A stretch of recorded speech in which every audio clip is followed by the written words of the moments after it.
Corona के बढ़ते मामलों के बाद स्कूलों में जो कक्षाएं ऑफलाइन थी उसे ऑनलाइन कर दिया गया है, क्योंकि राज्य में लगातार कोरोना का संक्रमण की बढ़ोतरी हो रही है। ऑनलाइन क्लासेस को लेकर क्या है स्टूडेंट्स की राय, देखिए इस रिपोर्ट में। जी, ऑफलाइन में हम लोग सर लोग के सामने रहते हैं और उनसे बात करने में जो डाउट होती है वो क्लियरली हम लोग उनसे डायरेक्ट बात करके समझ सकते हैं। पर ऑनलाइन में क्या होता है कि बहुत सारे स्टूडेंट एक साथ होते हैं और सबका मैसेज बार बार भेजते हैं अपने डाउट के बारे में, लेकिन वो सर कितना लोगों का देखेंगे। तो एक दो लोगों का पढ़ पाते हैं, उन लोगों का डाउट क्लियर हो जाता है। पर हम लोग बहुत सारे स्टूडेंट हैं, एक स्टूडेंट तो है नहीं, इस वजह से हम लोग का डाउट क्लियर नहीं हो पाता। जी, हम लोग सबसे ज़्यादा तो दिक्कत होती है इंटरनेट प्रॉब्लम, जिससे इंटरनेट नहीं आते हैं, वीडियो फंस के चलते, इसलिए ऑनलाइन में बहुत दिक्कत होता है। और ऑफलाइन में कि हम लोग का आई कांटेक्ट टीचरों से बना रहता है और अच्छी तरह हम लोग कर सकते हैं। सबसे पहले दिक्कत तो आती है कि ऑनलाइन के लिए सभी बच्चों के पास मोबाइल अरेंज नहीं होता है। कुछ मध्यम वर्ग के लोग ऐसे हैं जिनके पास मोबाइल नहीं होता है, और जिनके पास एक मोबाइल होता है तो उनके बड़े भाई बहन हैं तो वो यूज़ करते हैं, तो सभी पास मोबाइल अरेंज नहीं होता है। सेकेंड ये है कि नेटवर्क का प्रॉब्लम है, कोई नेटवर्क अरेंज नहीं कर पाते हैं तो कहीं पर नेटवर्क सही से चलता नहीं है। पहला लॉकडाउन में हम लोगों ने जो अनुभव किया है बच्चों के साथ रह करके,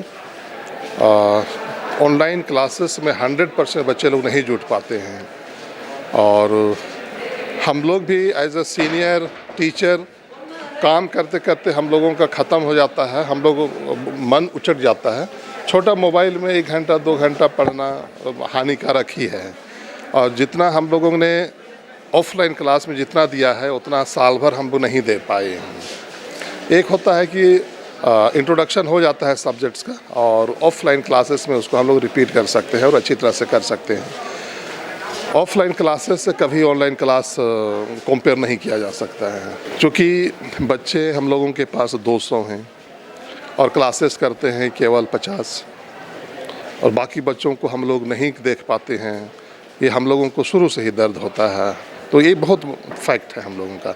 हमारे पास 200 बच्चे एक क्लास में हैं, और उस बच्चों को हम लोगों को क्लास दे पाना सहज नहीं है, इसलिए वो छूट ही जाते हैं, और कुछ प्रवेश करते हैं और अच्छा नहीं लगता है तो फिर निकल जाते हैं। कोरोना तो एक ऐसा बीमारी है जिसको हम लोग देख नहीं पाते हैं, और जिसको हम लोग देख नहीं पाते हैं वो ऐसे भी खतरनाक होता है। अगर हम किसी को देख पाते तो हम उससे डरते, उससे भागते, उससे दूर जाते, लेकिन एक ऐसी बीमारी है जिसको हम देख नहीं पाते हैं।